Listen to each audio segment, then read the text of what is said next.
औज़ु बिल्लाहि मिनश्शैतानिर्रजीम बिस्मिल्लाहिर्रहमानिर्रहीम अस्सलामु अलैकुम वरहमतुल्लाहि वबरकातुहू। मैं हूँ सैयद अखलाक हुसैन शाह और आप देख रहे हैं रूहानी इलाज 1-2। आज का अमल जायज़ रिश्तों में मोहब्बत पैदा करने के हवाले से है। हर वो रिश्ता जो जायज़ हो उसके लिए ये अमल करे। मेरे उस्ताद मुहतरम और बुज़ुर्गों की अता है मुझे ये अमल अल्हम्दुलिल्लाह हज़ारों लोगों को ये अमल करके भी दिया है और लोगों को खुद भी करवाया गया है। अल्हम्दुलिल्लाह तेज़ तरीन और पावरफुल अमल साबित हुआ है। अमल किसी भी जुमेरात को शुरू कर सकते हैं। जो लोग कहते हैं कि मोहब्बत करने वाला हमारे बगैर रह ना सके, वो लोग ये अमल ज़रूर करें।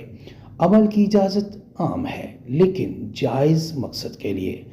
अमल पेंसारी की दुकान से नमक लाहौरी या नमक सांबर पाकीज़ा ले लें, उस पर दुरूद इब्राहिमी यानी जो दुरूद हम नमाज में पढ़ते हैं 11 मरतबा पढ़े, फिर या वदूदू 1000 मरतबा, फिर दुरूद इब्राहिमी 11 मरतबा। याद रहे नमक ज़मीन पर नहीं गिरना चाहिए।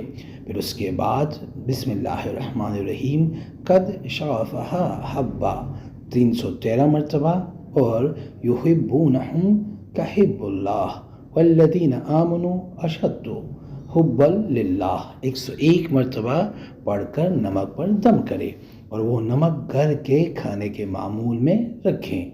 अमल के दौरान तसव्वुर पुख्ता रखें जिनके लिए अमल कर रहे हैं कि उनमें बेपनाह मोहब्बत पैदा हो जाए। अमल शुरू करने से पहले हस्ब तौफीक सदका खैरात करें। हमें सुबह शाम ज़्यादा से ज़्यादा दरूद शरीफ पढ़ना चाहिए। दरूद शरीफ जो हमारे बुज़ुर्ग हमें ताकीद करते हैं या जिन दरूद के बारे में हमारे बुज़ुर्गों ने हमें बताया है पढ़ने के लिए, वो है सल्लल्लाहु अला हबीबिही मुहम्मदिन व आलिही व अस्हाबिही व बारिक वसल्लम।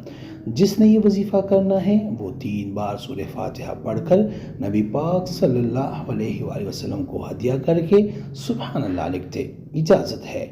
और अगर आपने किसी को बताना है जिनके पास मोबाइल नहीं, जो खुद नहीं देख सकते, तो आप उसको कहें वो 5 बार सूरह फातिहा पढ़कर करीम आका की बारगाह में हदियातन पेश करें। इंशाअल्लाह आप उनकी जगह कमेंट में अल्लाह अकबर लिख दे, इंशाअल्लाह उनको भी इजाज़त मिल जाएगी। इस्तिखारा फ़ी सबीलिल्लाह करने के लिए आप हमसे रब्ता कर सकते हैं। रब्ता का तरीका ये है कि आप अपना नाम, अपनी वालिदा का नाम लिखें और कमेंट में, और जिस मकसद के लिए इस्तिखारा करना चाहते हैं वो भी लाजमी मेंशन करें। इंशाअल्लाह 24 घंटे के अंदर अंदर हम इस्तिखारा करके आपसे रब्ता करेंगे, यानी आपको जवाब देंगे। और अगर कोई मसला भी पेश आया, नज़र आया, तो इंशाअल्लाह हम इस्लाह भी करेंगे, वो भी फ़ी सबीलिल्लाह। उम्मीद करता हूँ आज की वीडियो आपको पसंद आई होगी। अगर पसंद आई है तो बराए मेहरबानी इसको लाइक करें, शेयर करें ताकि दूसरे भी इससे फ़ायदा उठा सकें, और हमारे चैनल को भी लाजमी सब्सक्राइब करें और बेल आइकन को क्लिक करें ताकि हमारी हर नई आने वाली वीडियो का नोटिफिकेशन आपको बर वक्त मिल सके। जज़ाकल्लाह।